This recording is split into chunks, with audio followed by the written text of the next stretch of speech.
Buenos días. La prestación de este servicio ha sido financiada por la Secretaría de Salud del municipio de Medellín. Muy bien. Hoy vamos a hablar, dentro de todo el contexto de este diplomado, de la desnutrición. En esta unidad vamos a hablar de desnutrición, de suplementación con micronutrientes, de obesidad y de talla baja. Hoy vamos a tratar el tema de desnutrición. Ustedes ya han estudiado toda la parte de alimentación de los niños, cómo debe ser la alimentación de los niños en condiciones normales. Primero es importante dejar algunos puntos claros. Distingamos claramente entre desnutrición primaria, cuando es por déficit en la alimentación, por una alimentación insuficiente o inadecuada, generalmente por causas socioeconómicas, y la desnutrición secundaria, que es debida ya a otra enfermedad. Es muy común, por ejemplo, en los niños con parálisis cerebral, con problemas neurológicos que tienen trastornos de la deglución, que en esos niños se presente una desnutrición. Hoy nos vamos a referir fundamentalmente a la desnutrición primaria. Mucho de lo que vamos a tratar hoy puede aplicarse a los niños con desnutrición secundaria, pero ya esa es una parte que también depende de cada especialidad, porque son niños con enfermedades diferentes.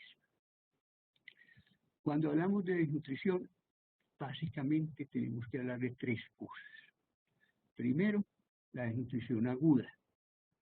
La desnutrición aguda, porque es, digamos, como la más grave, la que puede costarle la vida a los niños. Segundo, la desnutrición crónica. Desnutrición aguda, ¿qué es? Peso bajo para la talla, es decir, flaco, el que se enflaqueció. Ese tiene desnutrición aguda.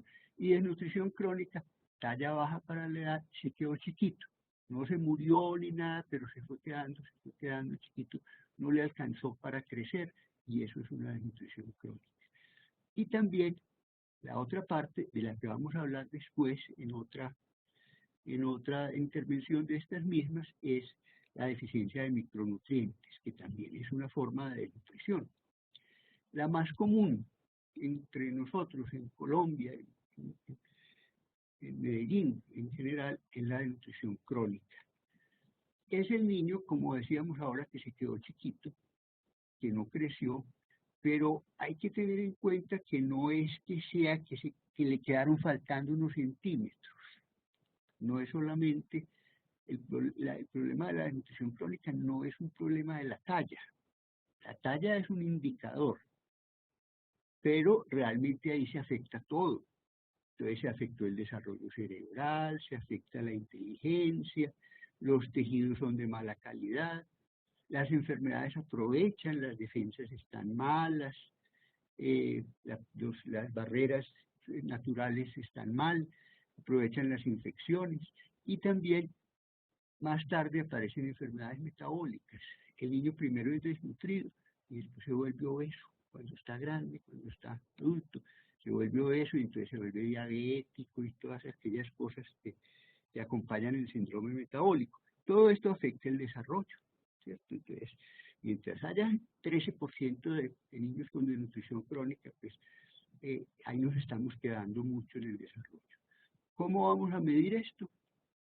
Con las maravillosas gráficas que tenemos nosotros de la OMS, adoptadas oficialmente por el país, y vamos a mirar cómo están los niños en talla para la edad. El que esté por debajo de menos 2 desviaciones estándar de talla para la edad tiene talla baja, ¿cierto? Ahora, ese es otro de los problemas que vamos a tratar cuando se hable de talla baja, porque no todos los niños que tienen talla baja por desnutrición, sino por otras cosas que también hay que tener presentes. Tenemos gráficas para niños, para niñas, para los diferentes grupos de edad. En Colombia, de acuerdo con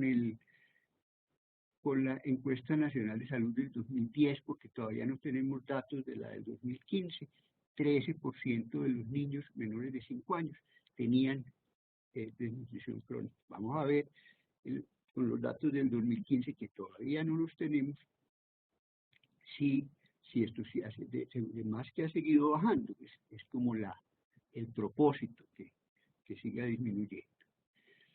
La más común es la desnutrición crónica, pero la que mata, cuando ustedes oyen, cuando oímos de los muertos por desnutrición, eh, esos niños que se murieron por desnutrición se mueren de desnutrición aguda.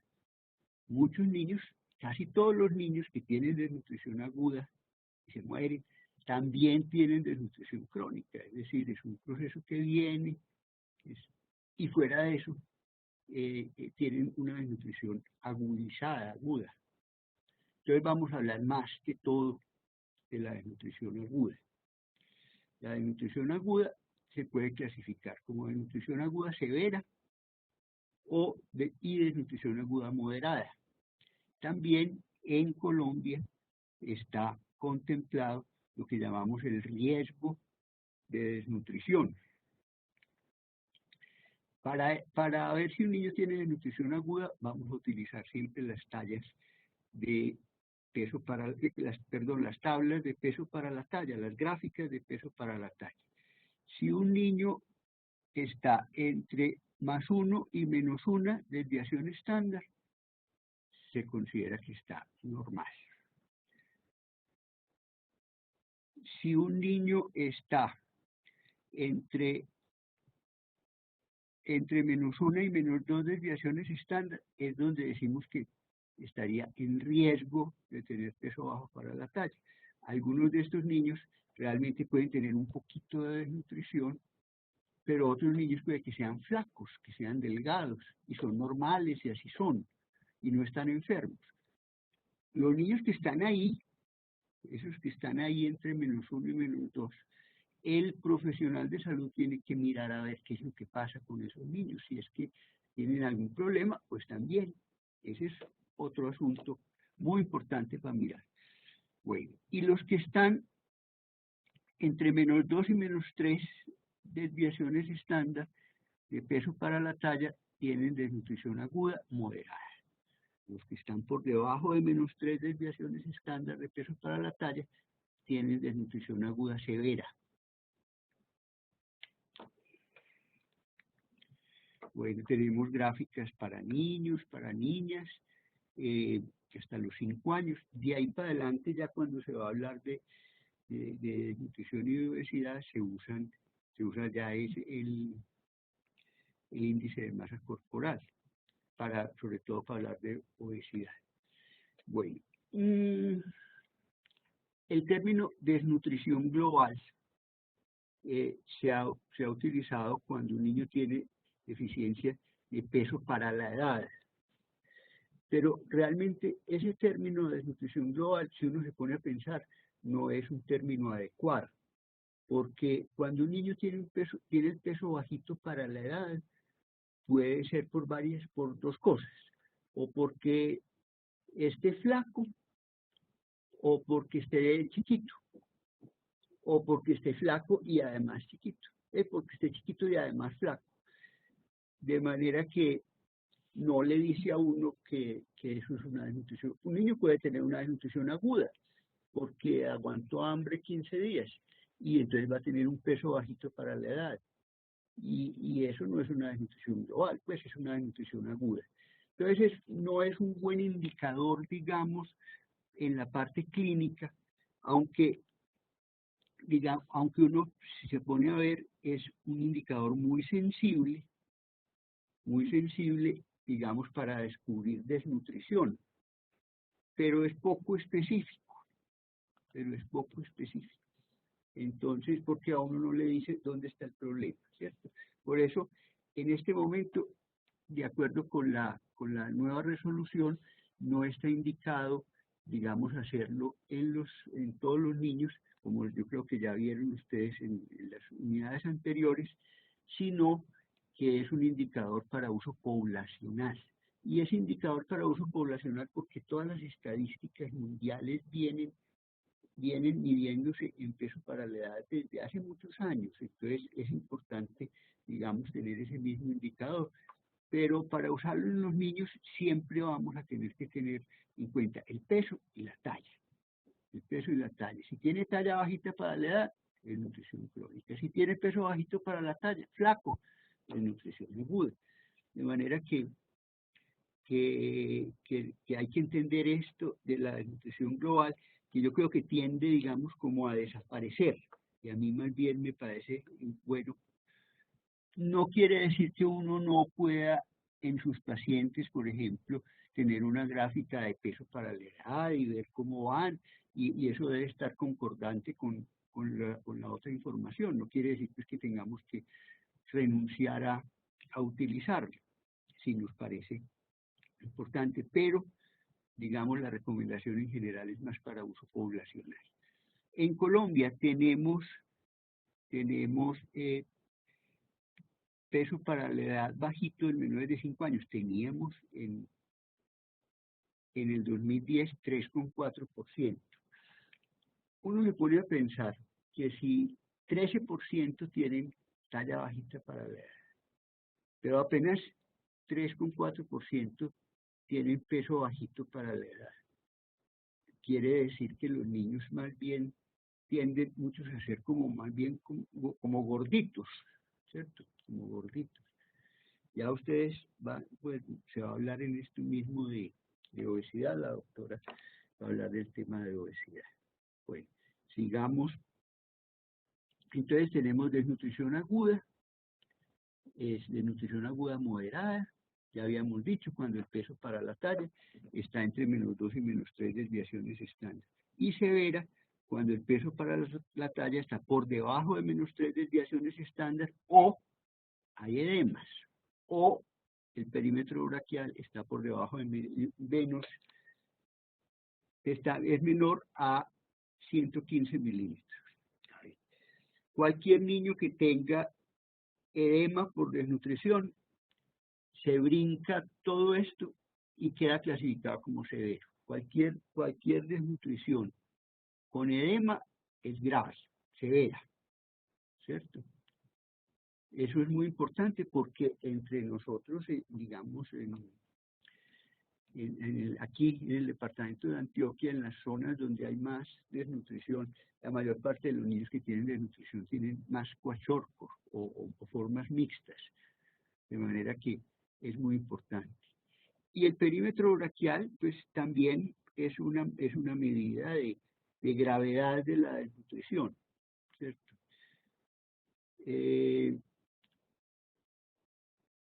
Ahora se ha incluido en la evaluación nutricional y cualquier niño que esté por debajo de -115, de 115 tiene una desnutrición grave.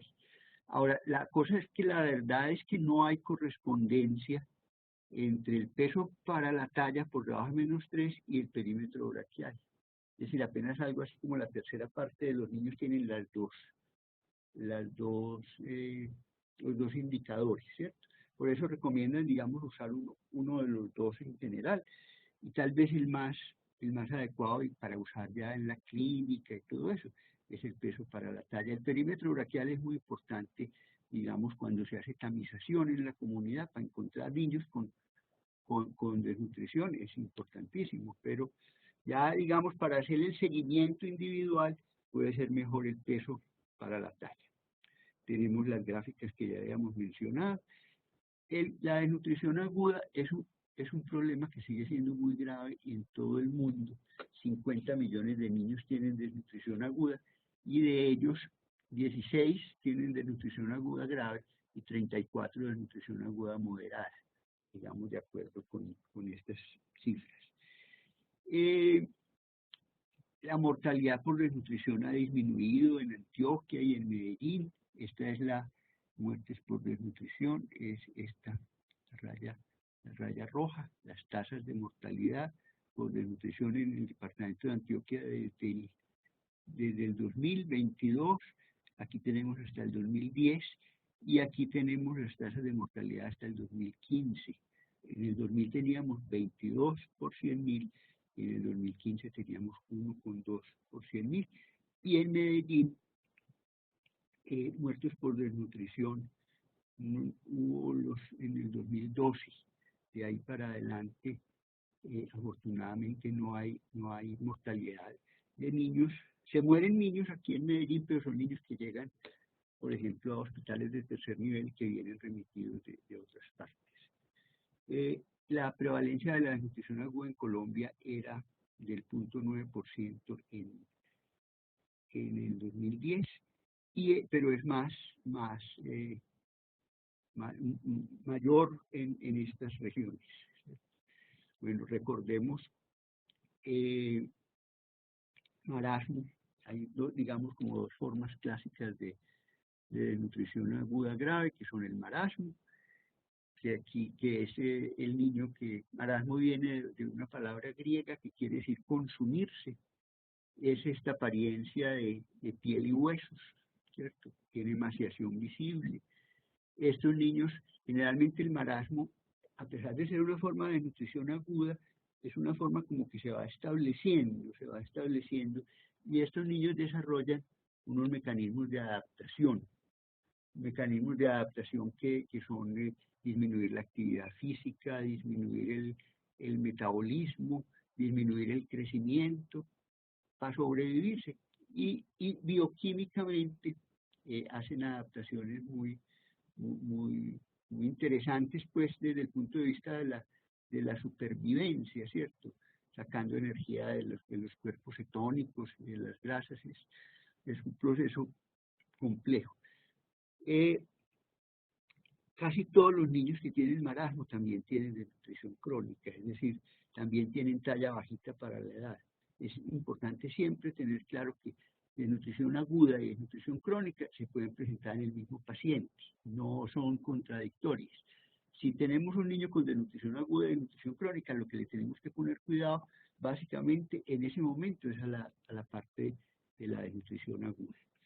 Y la otra forma de desnutrición, el cuachorco, más grave, se asocia con mayor mortalidad, se caracteriza por edemas y por lesiones de piel. Vimos en el otro niño, en el de marasmo, casi no hay lesiones de piel. Los niños con cuachorco tienen muchas lesiones de piel, edema, que puede ser, bueno, edema puede ser solamente en los pies, grado 1, en los pies y en las extremidades, en las extremidades superiores también grado 2, y edema generalizado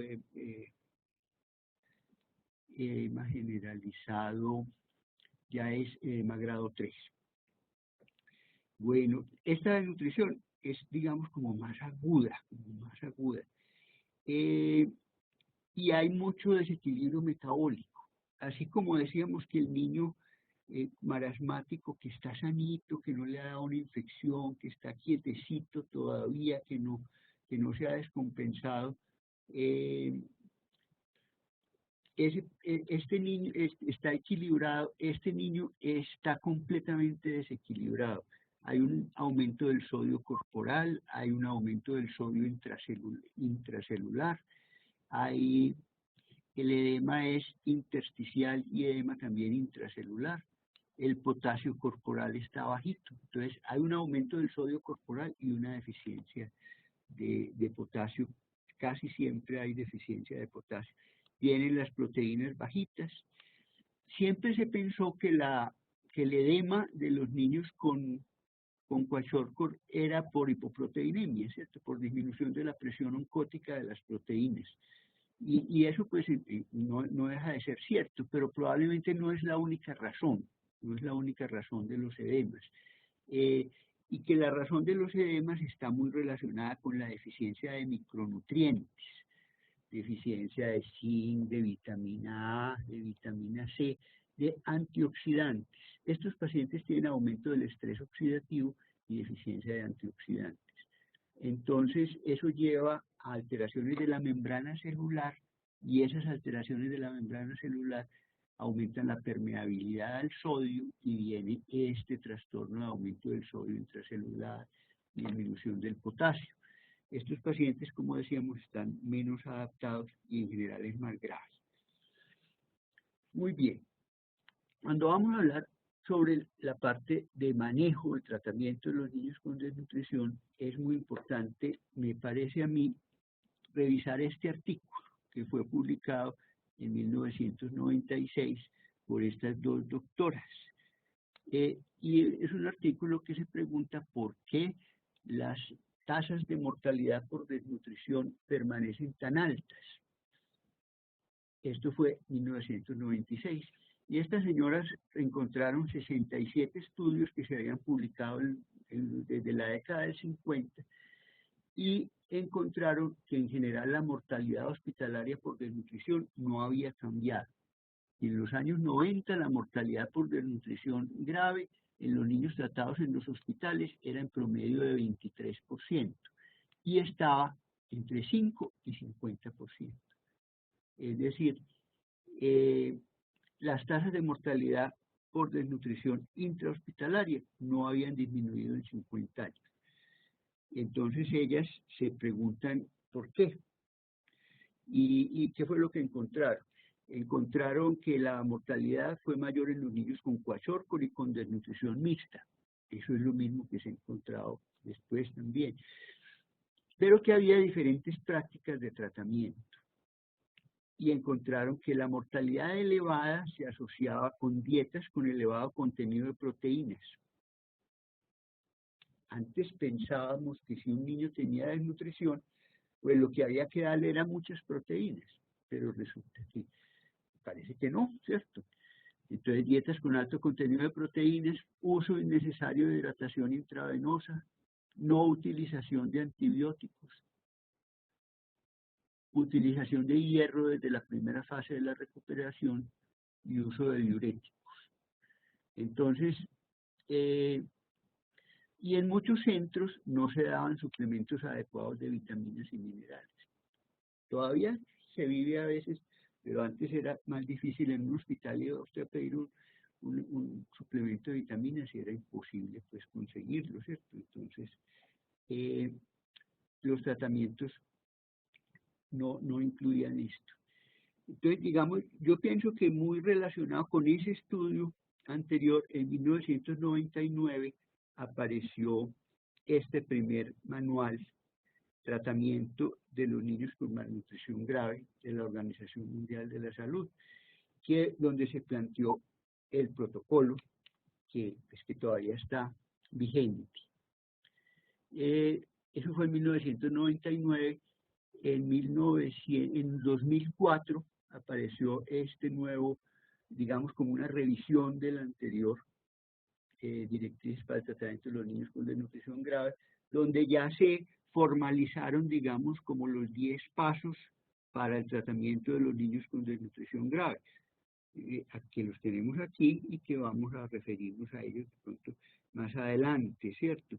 Tratamiento de la hipoglicemia, es decir, lo que uno tiene que hacer con un niño de estos, la hipotermia, la hidratación especial para ellos, los electrolitos, hay que poner cuidado, el tratamiento de la infección, necesitan los micronutrientes, la alimentación tiene que ser prudente y adecuada y vamos a ver por qué. Y ya las siguientes fases de recuperación, de estimulación y del seguimiento. Esta guía fue es muy importante, digamos, en términos de reducción de la mortalidad. De esta guía se han hecho adaptaciones.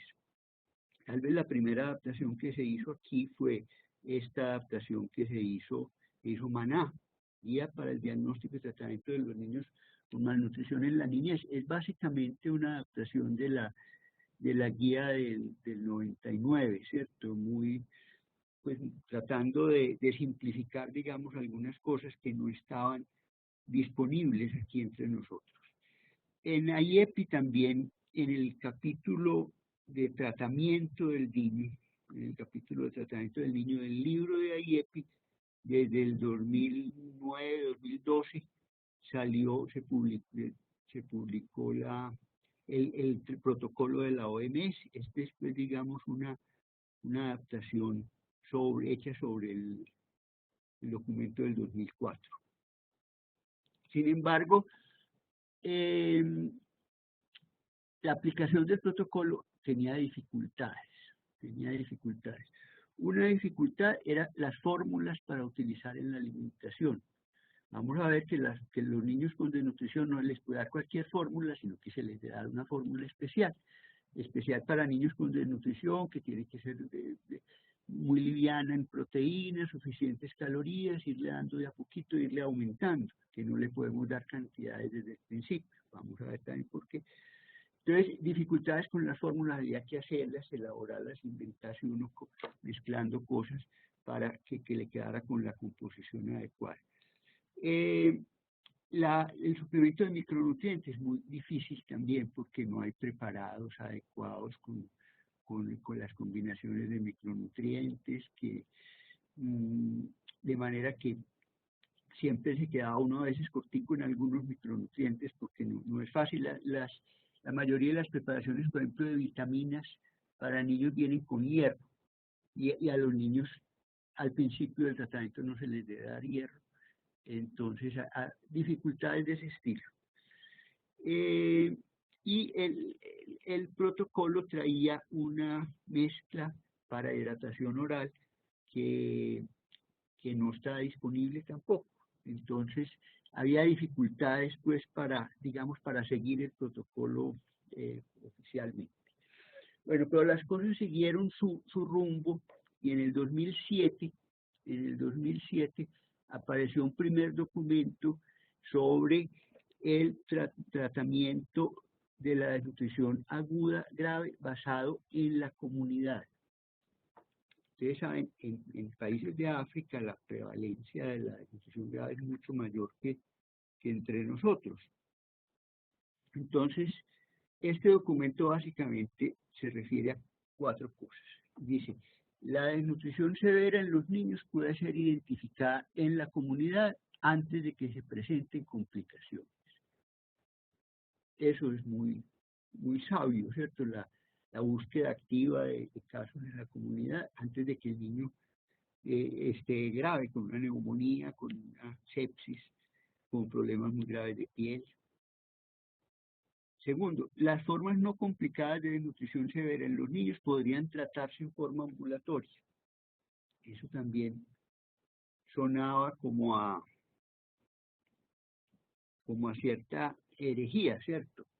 Tener un niño con desnutrición grave en la casa.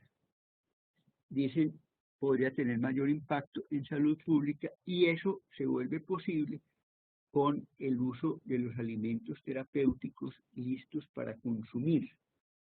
Alimentos terapéuticos listos para consumir que tienen esta sigla y lo encuentra uno así en la literatura, Rapid to Use Therapeutic Foods, con mi maravillosa pronunciación del inglés, entonces es alimentos terapéuticos listos para consumir.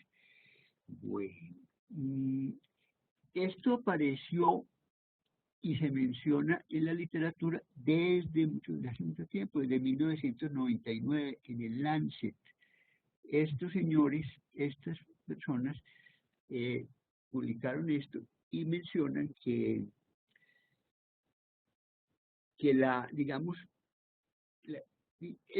cuando hablemos más de las fórmulas, ustedes conocen, después de la primera fórmula sigue que es F75, sigue la F100, y esto tiene la F100, para el manejo ambulatorio es una leche, ¿cierto? Es una fórmula que es líquida y que tiene muchas dificultades en su conservación.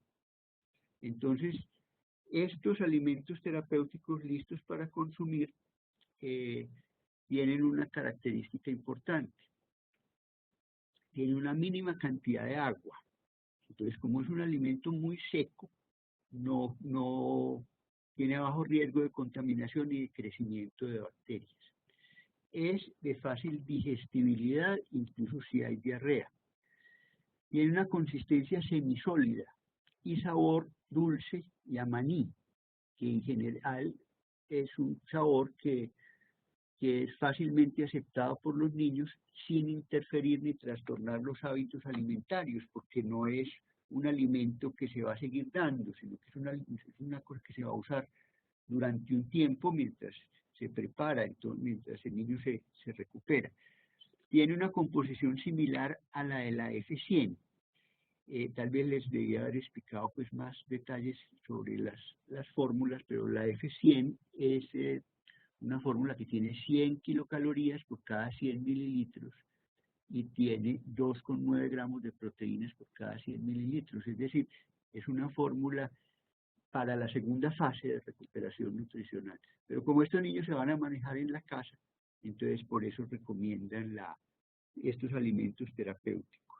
Vienen en unos sobres, que cada sobre aporta 500 kilocalorías, y eso es una alimentación pues completa, ¿cierto? Tiene todos los macronutrientes y todos los micronutrientes para la recuperación nutricional.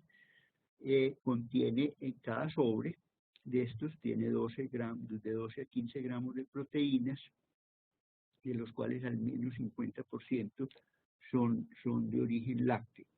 Y tiene muy poquita lactosa. Básicamente es algo que está hecho, construido, fabricado a base de leche en polvo y de mantequilla de maní, con el agregado pues de los micronutrientes. Estos productos se producen industrialmente, hay varias marcas, digámoslo así. Esta es una de las más comunes y tengo entendido que que se está usando acá, como vamos a comentar más adelante. Tiene una composición, como decíamos, que da todos los requerimientos de macronutrientes y micronutrientes. Muy bien. Entonces, siguió y en el 2013 apareció esta actualización del manejo de los niños con desnutrición grave, ya con el formato de guía de práctica clínica y ya con toda la rigurosidad, con toda la rigurosidad que tiene la construcción de una guía de práctica clínica, que como ustedes saben es algo complejo, ¿cierto? Entonces se hizo, digamos, como esta actualización, pero no fue una actualización, digamos, completa de la guía de tratamiento del manual del 99 del 2004, sino que fue la revisión de algunos puntos, entre ellos criterios de admisión y de egreso para niños de 6 a 59 meses con desnutrición aguda grave.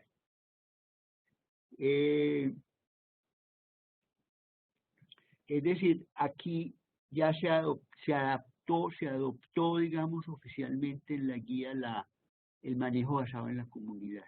Es decir, los niños que no tengan complicaciones manejados en forma ambulatoria. ¿Dónde tratar los niños con edema, con desnutrición grave que tienen edema? Antes siempre decíamos cualquier grado de edema hospitalizado. ¿De acuerdo con esto? Edema grado 1 y grado 2, si no tienen otras complicaciones y está muy bien de todo lo otro, podrían manejarse en la casa. Uso de antibióticos en el tratamiento ambulatorio de los niños con desnutrición grave. Es uno de los puntos siempre que se discute en la guía, que ¿por qué antibióticos si no tienen ninguna infección, que no sé qué? Digamos, la guía recomienda en los niños que tienen desnutrición aguda grave.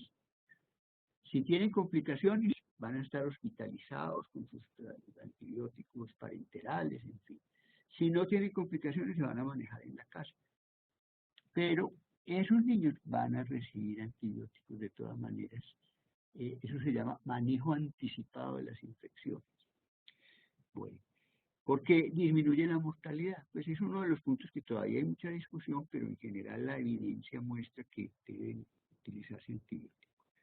Suplementación con vitamina A en el tratamiento de los niños con desnutrición grave, ya digamos toda la evidencia. Los esquemas de alimentación para los niños mayores de entre 6 meses y 5 años. Manejo de los líquidos, una nueva revisión sobre el manejo de los líquidos, la recomendación de los esquemas de hidratación intravenosa en los desnutridos graves que tienen que ser más lentos, en fin, tratamiento de los niños con VIH y también un grupo aparte de los niños menores de 6 meses, ¿cierto? Entonces, ¿qué hay sobre el tratamiento de los niños menores de 6 meses con desnutrición grave? Bueno, en esta guía también queda muy claro que la decisión de transferir del nivel hospitalario al ambulatorio debe estar determinada por la condición clínica y no por metas antropométricas. Es decir, nos tenemos que despegar de las metas, del rigor, que hasta que no llegue a menos una desviación estándar no se puede ir, y pues que a veces hay mucha, la gente pues se vuelven las cosas como muy rígidas, ¿cierto? Aquí lo importante es la condición clínica, ¿cierto? Si está bien, si puede ser manejado en la casa o no, no depende de los indicadores, sino de la condición clínica. Los niños con desnutrición aguda grave solo deben ser dados de alta del tratamiento cuando ya estén por encima de menos 2 desviaciones estándar y no hayan tenido edema por lo menos durante 2 semanas. Y la circunferencia del brazo sea mayor a 125 milímetros y no hayan tenido edema en las últimas 2 semanas. Entonces, todo esto, ¿qué nos trajo? Nos trajo que en Colombia tengamos ya un lineamiento para el manejo integrado de la desnutrición aguda, moderada y severa en niños y niñas de 0 a 59 años del Ministerio de Salud, hecho con el apoyo también completo de UNICEF. Este lineamiento pues tiene que ver con todo esto que hemos visto hasta ahora y vamos a mencionar algunas cosas, pero ustedes lo van a tener en la bibliografía para estudiarlo, dependiendo también de las necesidades de ustedes y de sus profesiones, que yo sé que hay distintas profesiones que pueden tener más interés en aspectos más particulares. Este lineamiento está enmarcado dentro del modelo de atención integral en salud que se propone pues después de la reforma a la salud, cuyos puntos básicos son la atención primaria en salud, el mejorar la calidad de la atención primaria en salud y la capacidad de resolución del primer nivel, la salud familiar y comunitaria, la gestión integral del riesgo y mitigación del daño, y un enfoque que es todo lo otro, todo lo que hacemos, incluiría la consulta médica, todo eso es que gestión del riesgo para la minimización del riesgo y mitigación del daño, y un enfoque diferencial para adaptar al modelo de cada uno de los contextos poblacionales. Esto es muy importante en la parte de desnutrición, porque si usted tiene una población como la de La Guajira, que es muy dispersa, tiene que ir allá. O si usted tiene una población como la de todos estos indígenas en Veracatíos que viven en la zona de Frontino, que eso es enorme, que hay días de camino y todo eso, hay que ir a las comunidades a buscar el problema. Este lineamiento incluye algo que es muy importante, que se aplica para todos los niños con desnutrición aguda, no solamente los niños con desnutrición aguda grave, sino todos los niños con desnutrición aguda. Eso no está, digamos, en otros lineamientos. Los lineamientos siempre son muy enfocados en los niños con desnutrición aguda grave. Aquí están incluidos también los otros. Y es muy importante porque la mortalidad entre los niños con desnutrición aguda moderada también es muy alta. De manera que son niños de mucho riesgo y hay que tratarlos muy bien. Se incorpora entonces el tratamiento basado en la comunidad. Pero esto necesita toda una infraestructura, ¿cierto? Necesita toda una infraestructura que se está empezando a montar en las regiones, en las zonas donde donde la prevalencia del problema es más importante. Se han estado haciendo unas pruebas piloto, en fin. Entonces, en este lineamiento, el niño con desnutrición grave sin complicaciones se puede tratar en la casa. siempre y cuando se cuente con la fórmula terapéutica lista para consumir y toda una infraestructura, digamos, de atención que permita que las cosas se puedan hacer como deben ser. Y el niño que tiene desnutrición moderada, pero tiene complicaciones, se hospitaliza y se maneja prácticamente como el grave con algunas diferencias. Entonces esto constituye el manejo integrado de la desnutrición aguda. Es decir, se hospitaliza el niño con complicaciones, el niño sin complicaciones se trata en el hogar y fuera de eso se hace un trabajo con la familia que incluye complementación alimentaria. Esto está en el manual está más claro esto. Digamos, primero la detección de casos, que puede ser en todos los ámbitos en que se tenga que ver con los niños, la evaluación y de acuerdo con eso establecer la intervención, es decir, los niños sin complicaciones se manejan en la casa, los niños con complicaciones se manejan en el hospital. Entonces, digamos, para el tratamiento en la comunidad hay hay como dos estrategias, ¿cierto?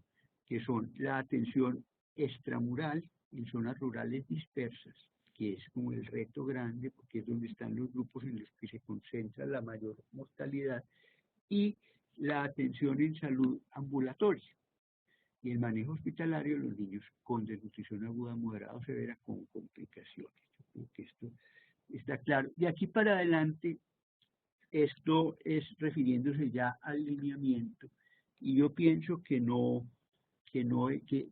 es digamos, extenso para que lo miremos en detalle, pero ya ustedes van a tener el documento, el lineamiento y lo van a poder mirar en más detalle, pero vamos a tratar de hacer un resumen más o menos rápido. Entonces, primero tenemos niños para manejar en la casa, niños con desnutrición aguda sin complicaciones. Cualquiera de estos. Perímetro braquial menor de 115 milímetros, peso para la talla menor de -2, puede ser -3, puede ser menor de -2, o edema bilateral que sea grado 1 o grado 2, es decir, que solamente comprometa los pies y las extremidades inferiores, pero que no comprometa todo el cuerpo. Y todos los siguientes, prueba de apetito positiva, ya vamos a explicar qué es eso, que esté alerta y consciente y que no tenga complicaciones, que esté aliviado, pues que no tenga una neumonía, que no tenga diarrea, que no tenga una gripa que le esté causando problemas, que no tenga problemas de piel, es decir, que esté... Y la prueba del apetito positiva, porque estos niños, entonces, de acuerdo con el lineamiento, se van a tratar en forma ambulatoria y se les va a suministrar los sobrecitos del alimento terapéutico, listo para consumir. Entonces, tendremos que estar seguros de que sí los reciban. Pues, ¿cómo se hace la prueba del apetito? Viene escrita, se le da, de acuerdo con el niño, con el peso del niño, se le da una determinada cantidad del alimento, se le ofrece, a ver si lo recibe. Si lo recibe de buena gana y dice cuánto tiene que recibir por lo menos, se le va a dar, por ejemplo, a este niño, se le va a dar 1/3 de sobre. Y entonces el niño recibe con agrado, ¿cierto? O el niño recibe menos del tercio. Si recibe menos del tercio y el niño come muy poco o se niega a consumir a pesar del ambiente propicio, se debe hospitalizar. Digamos, para hacer esto como debe hacerse, así tendría que hacer. Debe haber unos lugares donde esté disponible este alimento para hacer la prueba de apetito, porque seguramente no va a estar disponible en todas partes. Por eso se necesita tener claramente en la ciudad, y en eso se está trabajando, una ruta de atención para estos niños. Bueno, ¿qué hay que hacer con esos niños que se van a manejar en la casa? Una explicación muy importante a la familia, a la mamá, a los cuidadores, sobre el uso de la fórmula terapéutica y las prácticas de higiene, cuándo se va a revisar, que en general es a la semana y cada 2 semanas hasta cumplir los criterios de egreso, los signos de alarma para comunicarse con el hospital o el equipo extramural, y un mecanismo efectivo de cambio de información entre el promotor de salud, un miembro de la comunidad, y el hospital o el equipo extramural. Esto sería lo ideal.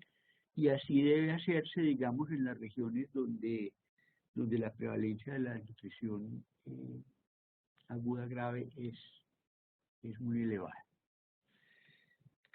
Bueno, tiene un kit que trae los sobrecitos de la fórmula terapéutica, unas tijeras para abrir, una cucharita para suministrar y un gancho para doblar y ponerle al sobre después de abierto, ¿cierto? Porque de acuerdo al niño se le va a suministrar una cantidad. Bueno,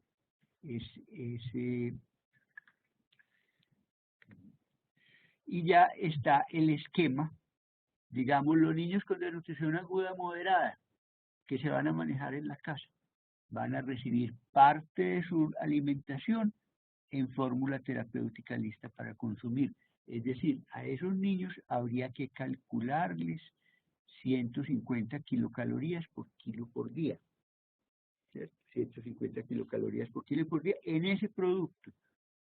Líquidos abundantes, 150 mililitros por kilo de peso día, suficientes líquidos, y la leche materna y dieta familiar en pequeñas cantidades. Si recibe leche materna, se le sigue dando. La mayoría de estos niños con desnutrición aguda grave no están recibiendo leche materna. Si la estuvieran recibiendo, no estarían desnutridos, en la mayoría de los casos. O sea que la mayor parte de la nutrición inicialmente se le va a dar por los alimentos terapéuticos a este niño con desnutrición aguda moderada. Pongamos un ejemplo para que sea más claro. Por ejemplo, tenemos un niño de 6 kilos y le vamos a dar 150 kilocalorías kilo día, serían 900 kilocalorías.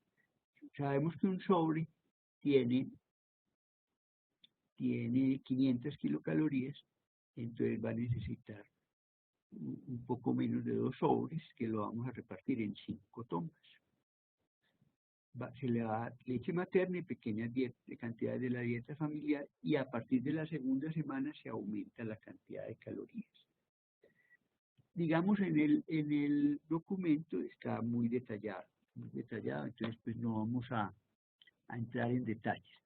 Igual viene para los niños con desnutrición aguda grave que se van a manejar en la casa, con la diferencia de que estos niños solamente van a recibir la fórmula terapéutica lista para consumir, y van a recibir, y leche materna si es que la reciben, pero inicialmente no van a recibir otros alimentos, porque es que lo que se necesita es que la fórmula terapéutica tenga la densidad nutricional adecuada, y los alimentos en general no alcanzan a tener esa densidad de 100 kilocalorías por 100 mililitros. Entonces no llenan al niño, pero no están cumpliendo la función. Por eso estos niños con desnutrición grave inicialmente solamente con eso, y ya después si se empiezan a introducir, está, digamos, todo el esquema para hacer el desmonte. Por ejemplo, el niño de 6 kilos, pero que tiene desnutrición grave, no le vamos a empezar en la casa con 150 kilocalorías por kilo como le empezamos en el niño con desnutrición moderada, sino con menos, con 100 kilocalorías por kilo. Y lo que le daría 600, entonces sería un sobre y un cuarto, 5 tomas de un cuarto de sobre. Bueno. A los niños que se van a tratar en forma ambulatoria se les colocan antibióticos también, se les da amoxicilina por 5 días a las dosis habituales. Ese es el esquema de tratamiento, pero es para los niños. Aquí hay un error en este porque dice de nutrición aguda, moderada y severa sin complicaciones. Se le va a dar es a los niños solo a los niños que tengan, pero no es un error, pero sí puede confundir, solo en los niños con desnutrición aguda severa la amoxicilina. Es decir, en los moderados sin complicaciones, no. Y el albendazol sí se le va a dar a los otros, a todos los otros. El tratamiento antimalárico, pues sí es pertinente. El seguimiento debe hacerse una vez la primera semana y después cada 2 semanas, esto ya lo hemos mencionado, por los equipos extramurales, cuando es, digamos, esto se ha venido, digamos, trabajando en La Guajira también como pruebas pilotos de esto, con equipos extramurales que visitan a las comunidades. Bueno, en esas visitas, en este control, hay que hacer revisión del plan de cumplimiento, recordatorio de la alimentación, la morbilidad, prueba de apetito, examen físico y definición de la conducta, qué hacer cuando si sigue o si tiene alguna complicación o si se debe remitir. Muy bien. Bueno. Ya estos niños también hay unos criterios para el egreso. Cuando ya no estén bien de la nutrición, ya estén por encima de menos 2 desviaciones estándar, dice entre -1 y -2. Antes exigíamos que tenía que estar por debajo de -1 desviación estándar de peso para la talla. Y tengan todo lo otro, que tengan un esquema de vacunación actualizado, que se le haya empezado y tenga prescrito claramente su tratamiento para la anemia, control de consulta de crecimiento y desarrollo, vinculación al programa de complementación alimentaria, o sea que tiene que tener un seguimiento muy bien hecho. Bueno, ya de aquí para adelante lo que nos trae el lineamiento es prácticamente el protocolo para el tratamiento de los niños con desnutrición grave con complicaciones, que es fundamentalmente muy parecido a lo que se ha venido haciendo desde que salió la primera guía del 99, ¿cierto? Entonces esto lo tienen ustedes ahí actualizado y van a poderlo revisar, pero no quiero cansarlos y detenernos mucho en esto, pero vienen las fases de tratamiento, primero la fase de estabilización, donde se previene se corrigen y se previenen los desequilibrios de líquidos electrolitos, hipoglicemia, hipotermia, se inicia el tratamiento de la infección, de la anemia grave si hay que poner, por ejemplo, transfusión, las deficiencias de micronutrientes y se hace un inicio cauteloso de la alimentación. El tratamiento se inicia al ingreso al hospital o antes del traslado en caso de deshidratación o choque. Esta parte es muy importante porque, digamos, de acuerdo con el lineamiento, los niños con desnutrición aguda grave se deben tratar en hospitales de segundo o de tercer nivel, que se van a hospitalizar. Pero esos niños hay que empezarlos a tratar en el momento en que se encuentran y se les hace el diagnóstico. Entonces, también está explicado en el lineamiento qué es lo que hay que hacer antes de remitir al paciente, ¿cierto? Por ejemplo, esta parte, prevenir y tratar la hipoglicemia, hay que hacerla desde el primer momento, igual la hipotermia. Si está deshidratado también hay que empezar la hidratación. En los niños con desnutrición grave, con desnutrición y en todos los niños con deshidratación en general, la vía de elección es la vía oral, pero especialmente en los niños con desnutrición grave. Porque los niños con desnutrición tienen una baja reserva cardiovascular. Entonces, cualquier aumento de los líquidos, cualquier aumento de la volemia, un corazoncito que está desnutrido también no es capaz de responder aumentando la frecuencia y haciendo lo que tiene que hacer cuando aumenta la volemia y estos niños pueden desencadenar una falla cardíaca. Entonces, la hidratación tiene que ser no muy rápido. Bueno, si el niño tiene desnutrición aguda moderada, con el suero de baja osmolaridad, el suero 75-20, que tiene 75 de sodio y 20 de potasio, que es el suero recomendado por la OMS. Si el niño tiene desnutrición aguda grave, a ese mismo suero se le agregan 10 mililitros de la solución de cloruro de potasio de Catrol, que hemos conocido toda la vida, solución de cloruro de potasio, 10 centímetros del mismo que usamos para la preparación de las mezclas para uso intravenoso, se le agrega. Y entonces eso nos va a aumentar la concentración del potasio a 40 por litro. Los niños con desnutrición aguda grave casi siempre tienen hipocalemia. Y si no tienen hipocalemia, tienen el potasio corporal bajito. Entonces, por eso se les da una mezcla que tenga mayor potasio. Esto es lo que se acordó en el lineamiento, apartándose un poquito, o apartándose de la recomendación original de la OMS de uso del Resomal, que realmente tenía o tiene apenas 45 miliequivalentes de sodio por litro y 40 de potasio. Pero la evidencia que se revisó muy bien, la poca evidencia que hay, permitía recomendar esta mezcla que resulta más simple, más fácil de preparar que otro suero diferente, ¿cierto? A ver, que al desnutrido grave agregue el potasio. Están los esquemas, tanto para hidratación oral como para hidratación, bueno, este es el esquema para la hidratación oral, de nutrición aguda moderada, hidratación oral común y corriente, como la hace en cualquier paciente con el mismo esquema de 75 mililitros en 4 a 6 horas.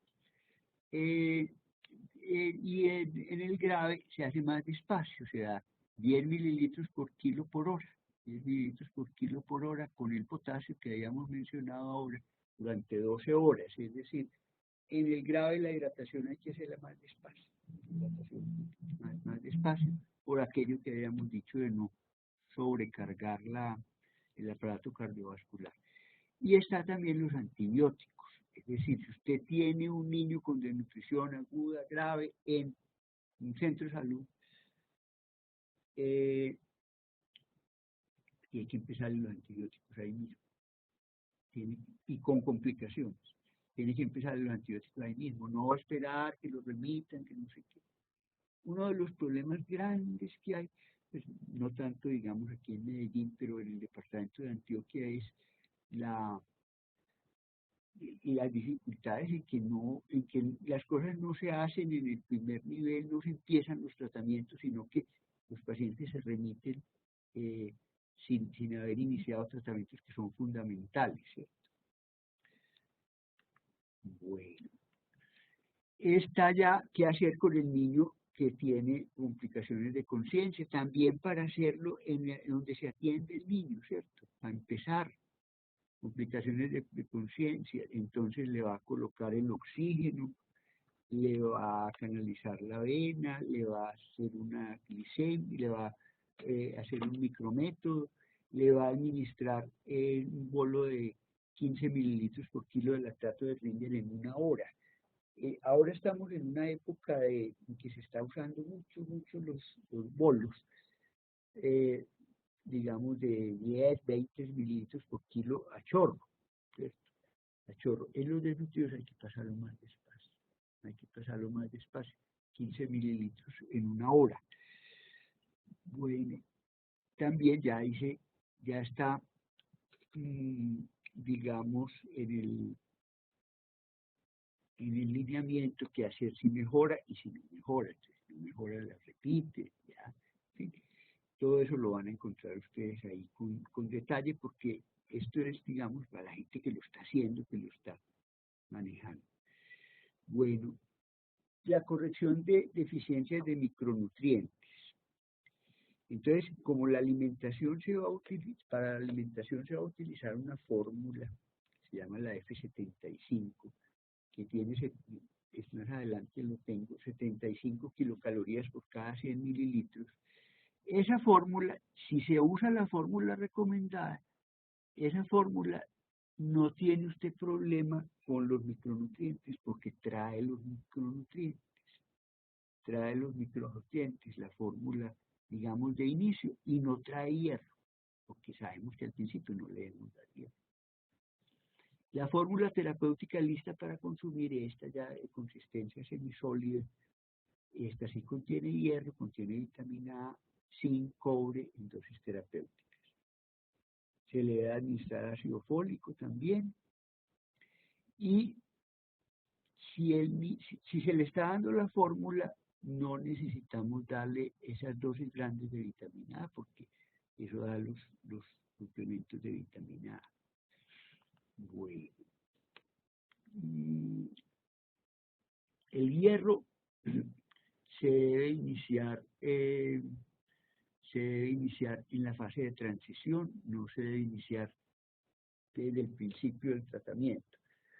El hierro no se debe iniciar desde el principio del tratamiento porque estos pacientes tienen hipoproteinemia. Como tienen hipoproteinemia, no tienen suficiente transferrina para transportar ese hierro. El hígado no está produciendo las proteínas transportadoras suficientes y entonces la cantidad de transferrina no permite coger todo el hierro para transportarlo. Entonces queda hierro libre. Y el hierro libre es veneno. El hierro libre produce estrés oxidativo y produce daño de la membrana celular. Cuando un niño se intoxica por hierro, porque se tomó todo el frasco de sulfato ferroso, le pasa eso, ¿cierto? El hierro libre daña la membrana celular. Cuando ya se da la fórmula terapéutica lista para consumir, ya eso le está suministrando dosis terapéuticas de hierro. Bueno, el ácido fólico cubre los requerimientos de micronutrientes, cubre, por ejemplo, tanto la F75 como la fórmula lista para consumir, cubren los requerimientos de zinc. Incluso si hay diarrea, no habría que dar zinc adicional, también los requerimientos de cobre y también los requerimientos de todas estas vitaminas, ¿cierto? Y de selenio también. De manera que son alimentos muy completos. La alimentación hay que iniciarla lo más pronto posible. El inicio temprano pero cauteloso de la alimentación es necesario para iniciar la reversión de los cambios generados por la desnutrición aguda en el tracto digestivo y estimular el trofismo. Evitar la translocación bacteriana del intestino, reduciendo el riesgo de sepsis, pero no debe sobrepasar la capacidad digestiva de transporte y síntesis que presentan los niños con desnutrición aguda severa. Esa es la alimentación con la que se va a empezar la fase de estabilización en el niño que se hospitalizó. Se le va a iniciar con la fórmula F75, que tiene 75 kilocalorías por cada 100 mililitros, es decir, es una fórmula con una buena cantidad de calorías. Recordémonos que la leche materna tiene 66 kilocalorías por cada 100 mililitros, este tiene pues un poquito más, y tiene poquita cantidad de proteínas, 0.9 gramos de proteínas por cada 100 mililitros, porque tenemos que empezar la alimentación con poquitas proteínas, porque el hígado tiene que trabajar con todas esas proteínas y tiene que metabolizar aminoácidos para producir nuevos aminoácidos y producir otras proteínas. Y la capacidad del hígado para hacer todo ese proceso está disminuida. Entonces, por eso hay que empezar con poquitas proteínas, porque se pueden producir productos que son tóxicos a partir del metabolismo de los aminoácidos por la falta de enzimas. De manera que los niños inicialmente se empieza con poquitas proteínas y se empieza muy repartido, ¿cierto? Es decir, vamos a darle poquito frecuente, 12 tomas al día, 12 tomas en 24 horas, es decir, cada 2 horas día y noche. Esos cuidados son muy importantes y son absolutamente, pues son necesarios dentro del tratamiento inicial de los niños con desnutrición aguda grave. No es que eso se la tienen que preparar y que hasta que no venga la dietista el lunes, no sé qué. Eso hay que para empezar, ¿no? Tan pronto llegue el niño. Bueno, ahí está, pues, digamos, cómo se le va a dar, pero la idea es empezar con 130 mililitros kilo día en 12 tomas y después ya se va a pasar a cada 3 horas y después a cada 4 horas.